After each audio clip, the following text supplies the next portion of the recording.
Quelles maladies et douleurs sont bien traitées avec la microkinésithérapie? Ouais, on pourrait déjà faire une distinction entre maladie et douleur. Hein. Bon, c'est vrai que souvent c'est parce qu'on a mal qu'on va voir son médecin, mais il y a aussi malheureusement des maladies insidieuses qui font pas mal et qui malheureusement peuvent aussi faire beaucoup de dégâts. Hein, on pense par exemple au diabète ou des choses comme ça, où les gens ne souffraient pas au début, et pourtant, plus tôt on peut les traiter, mieux ça vaut. Alors, c'est vrai que tout d'abord, on s'intéresse beaucoup à tout ce qui est les altérations de l'appareil locomoteur, c'est-à-dire tout ce qui va être douleur périphérique, articulaire, bien sûr la colonne vertébrale avec lombalgie, cervicalgie, tout ce qu'on veut. Tout ça, c'est un peu le domaine dans lequel on a en général des résultats tout à fait satisfaisants.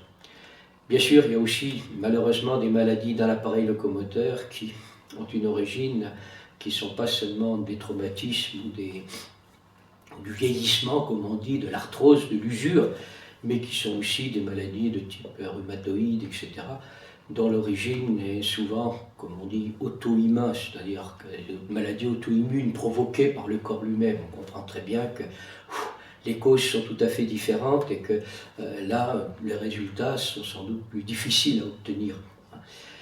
Alors il y a ensuite tout ce qui est, tous les dysfonctionnements qu'on appelle souvent euh, c'est fonctionnel, comme on dit dans le langage médical, c'est-à-dire c'est pas organique dans la mesure, quand on fait des images, une imagerie, que ce soit des radios, des scanners, etc., on ne voit rien de particulier, et pourtant ça fonctionne mal. Voilà. Donc ce sont des dérèglements. Alors là, derrière les dérèglements, c'est des dérèglements très souvent de type nerveux, donc on a déjà parlé du contrôle du système nerveux un peu. Là, souvent on a des résultats assez faciles. Mais il y a aussi malheureusement des dérèglements endocriniens qui là aussi montrent que bon, c'est plus compliqué, il faut aller chercher plus loin, il ne faut pas se focaliser toujours, c'est nerveux, c'est nerveux. Quand on dit que c'est déréglé, c'est aussi peut-être déréglé à travers des endocrines. Donc il faut aller chercher la cause là où elle est véritablement. Et donc ça nous oblige à essayer de voir est-ce qu'on peut contrôler ce monde endocrinien. Donc on voit que chaque fois, il y a bien sûr des pathologies relativement, on pourrait dire, simples, ordinaires qu'on peut arriver parce que c'est quelque chose qui est apparu en cours de vie. C'est-à-dire qu'avant ça allait bien, maintenant ça ne va plus. Donc il y a une cause qui s'est passée à ce moment-là. Cette cause en général, elle ne remonte pas trop loin, elle s'est passée pendant... Bon, et on peut avoir assez facilement accès à cette cause-là. Et donc pouvoir soigner tout ce qui va être un peu des dérèglements passagers. Et puis il y a ce grand problème qui reste en permanence, qui fait qu'on n'est pas égaux devant la maladie, puisque chaque personne qui naît va avoir des fragilités très souvent transmises par ses parents, ce qu'on appelle des fragilités héréditaires, hein, qu'on retrouve dans la famille, tous les enfants ont la même chose, les parents avaient déjà ça, etc. etc.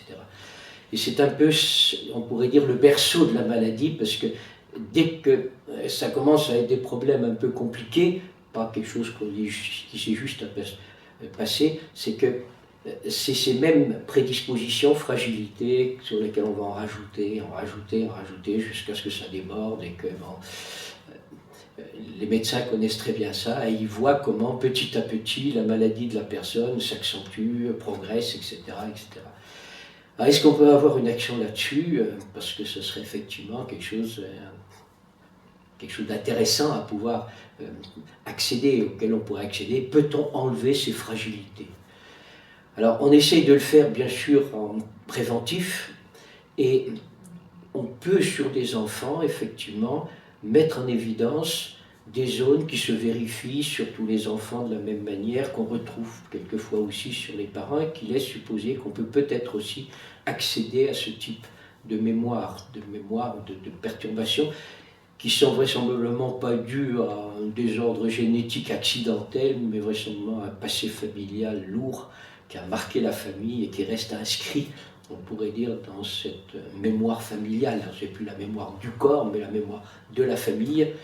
Et c'est une hypothèse qu'en psychothérapie, on connaît bien aussi, le transgénérationnel, etc. Donc il y a d'autres disciplines médicales qui travaillent aussi dans ce domaine-là. Et je crois qu'on rejoint là quelque chose d'intéressant.